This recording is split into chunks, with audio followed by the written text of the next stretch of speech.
என்னை இப்படி பார்க்க விடாம கூட்டு போறீங்க? ஏன்டா? ஏன் நீங்களா இருக்கீங்களா இல்லையா? ஐயோ, என்னை விட்டுட்டேடா. இன்னைக்கு அந்த பிள்ளையோட நிலைமை இன்னைக்கு வந்து இந்த பிள்ளை அனாதையாக நின்றுட்டு இருக்கு.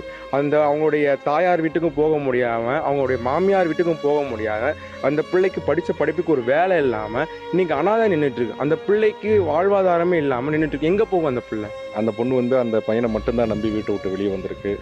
இப்போ வந்து அந்த பையனோட வீட்லேயும் வந்து உயிர் பயம் காரணமாகவும் இந்த பொண்ணை வச்சுக்கிட்டா நமக்கும் ஏதாவது ஒரு ஆபத்து வந்துருமோ அப்படிங்கிற ஒரு பயத்தில் அவங்களும் வந்து அந்த பொண்ணை ஏற்றுக்க மறுக்கிறாங்க.